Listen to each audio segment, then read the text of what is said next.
17 ಕೋಟಿ ಸರ್. ಇಷ್ಟು ದೊಡ್ಡ 17 ಕೋಟಿ 70 ಲಕ್ಷ.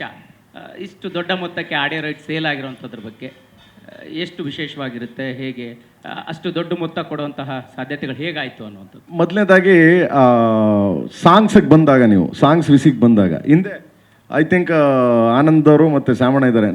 ನಮ್ಮ ಸಿನಿಮಾ ಏನಾದರೂ ಯಾವುದದು ಅಡ್ಡ ಆಗಲಿ ಆ್ಯಂಡ್ ವಿಲನ್ ಆಗಲಿ ಎಲ್ಲ ಅವ್ರ ಹತ್ರನೇ ಇದೆ.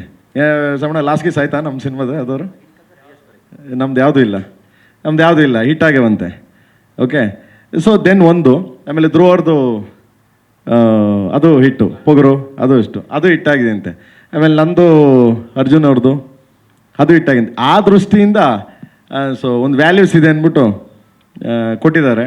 ಒಂದು ಎರಡನೇದೇನಪ್ಪ ಅಂದರೆ ಮ್ಯೂಸಿಕ್ ಅನ್ನೋದಿದೆಯಲ್ಲ, ನಿಜ ಹೇಳ್ಬೇಕಂದ್ರೆ ಇವಾಗ ನಾವೇನು ಸಾಂಗ್ ಆಡಿಸ್ತಾ ಇದ್ದೀವಲ್ಲ, ಸಿಂಗರ್ಗಳ ಕೈಲಿ ಆ ದುಡ್ಡಲ್ಲಿ ಒಂದು ಸಿನಿಮಾ ಮಾಡ್ಬೋದು.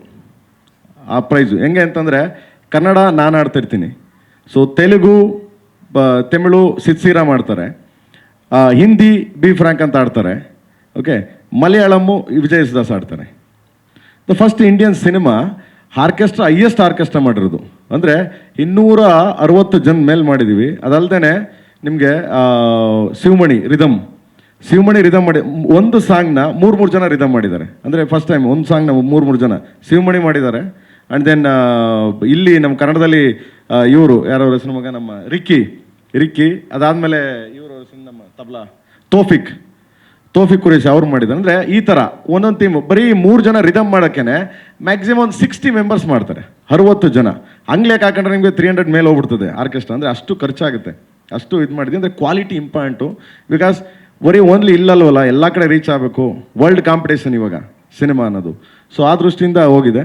ಆಮೇಲೆ ಹಿಂದೆ ಒಂಚೂರು ಮಾರ್ಕೆಟು ಅಲ್ಪ ಸ್ವಲ್ಪ ಮ್ಯೂಸಿಕಲ್ಲಿ ನಮ್ಮದು ಏನೋ ಅಲ್ಪ ಸ್ವಲ್ಪ ಹೆಸರು ಇರೋದ್ರಿಂದ ಒಂಚೂರು ಮ್ಯೂಸಿಕ್ ಏನೋ ಚೆನ್ನಾಗಿ ಮಾಡ್ತಾರೆ ಕಣೆ. ಅರ್ಜುನ್ ಜನ್ಯ ಪ್ರೇಮ್ ಎಲ್ಲ ಸೇರ್ಕೊಂಡು ಏನೋ ಮಾಡ್ತಾರೆ. ಆಮೇಲೆ ನಮ್ಮ ಧ್ರುವ ಅವನೇ ಚೆನ್ನಾಗಿ ಆ್ಯಕ್ಟ್ ಮಾಡ್ತಾನೆ, ಚೆನ್ನಾಗಿ ಡ್ಯಾನ್ಸ್ ಮಾಡ್ತಾನೆ, ಅದಕ್ಕೆ ಕಾಸು ಕೊಟ್ಟವ್ರೆ. ಅಷ್ಟು ಕಾಸು ಅಲ್ಲ, ಎಷ್ಟು ಮಟ್ಟಿಗೆ ಮ್ಯೂಸಿಕ್ ಮಾಡಿದ್ದಾರೆ ಅಂದರೆ, ಒಂದು ಸಣ್ಣ ಎಕ್ಸಾಂಪಲು, ನಮ್ಮ ಎಡಿಟರ್ ಹತ್ರ ಹೋಗಿ ಗುರು ಯಾವುದೋ ಒಂದು ಸಾಂಗ್ ಕಂಪೋಸ್ ಮಾಡಿದ್ದೀರಲ್ಲ ಅಂತಾರೆ. ಇಲ್ಲ, ಲ್ಯಾಪ್ಟಾಪ್ ಓಪನ್ ಮಾಡ್ಬಿಟ್ಟು ಹಾಕು ಅಂದರೆ, ಬಾಸ್ ಓಪನೇ ಆಗಲ್ಲ ಬಾಸ್, ಅಷ್ಟು ಟ್ರ್ಯಾಕ್ಸ್ ಇದೆ ಅಂತಾರೆ. ಅಷ್ಟು ಟ್ರ್ಯಾಕ್ಸ್ ಇರುತ್ತೆ. ಒಂದು ಮೊನ್ನೆ ಆನಂದ್ ಆಡಿದವ್ರಿಗೆ ನಂಗೆ ಶ್ಯಾಮಣ್ಣಗೆ ಮತ್ತು ಇವ್ರಿಗೆ ಸಾಂಗ್ ಕೇಳ್ಸೋಕ್ಕೆ ಕರೆದೆ ಸ್ಟುಡಿಯೋಗೆ. ನಾವು ಅರ್ಜುನ್ ಅವ್ರಿಗೆ ಹೇಳಿದೆ ಕೇಳಿಸ್ ಮಗನೆ ಅಂತ. ಅದು ಓಪನ್ ಆಗಲೇ ಇಲ್ಲ. ಏನಕ್ಕೆ ಓಪನ್ ಆಗಲಿಲ್ಲ ಅಂದರೆ 700-800 ಟ್ರ್ಯಾಕ್ಸ್ ಇದೆ. ಅಂದರೆ ಇಲ್ಲಿ ಓಪನ್ ಆಗಲ್ಲ. ಇಲ್ಲಿ ಕರ್ನಾಟಕದಲ್ಲಿ ಯಾವುದೇ ಸ್ಟುಡಿಯೋಲಿ ಓಪನ್ ಆಗಲ್ಲ. ನಾವು ತೊಗೊಂಡೋಗಿ ಚೆನ್ನೈಲಿ ಮಾಡಬೇಕು, ತಿರ್ಗಿ ಅದನ್ನು ತೊಗೊಂಡೋಗಿ ಬಾಂಬೆಲಿ ಮಾಡಬೇಕು. ಫೈನಲ್ ರಿಟರ್ನ್ಸ್ ನಮಗೆ ಬರ್ತದೆ. ಅಂದರೆ ಅಷ್ಟು ಇದನ್ನು ಆರ್ಕೆಸ್ಟ್ರೇಷನ್ ಅಷ್ಟು ಇದನ್ನು ಹಾಕಿದ್ದು because of quality, because of sound. ಇವಾಗಿರೋ ಥಿಯೇಟರ್ಸ್ಗಳಿಗೆ, ಮಲ್ಟಿಪ್ಲೆಕ್ಸ್ಗಳಿಗೆ, ಸೊ ಎಲ್ಲದಕ್ಕೂ ಬೇಕಲ್ಲ. ಸೊ ಆ ದೃಷ್ಟಿಯಿಂದ ಒಂದು ಸ್ವಲ್ಪ ಜಾಸ್ತಿ ಖರ್ಚು ಮಾಡಿದ್ದೀವಿ. ಇಲ್ಲಿ ಖರ್ಚು ಮಾಡಿರೋ ಪಾಪ ಏನು ತೊಂದರೆ ಇಲ್ಲ.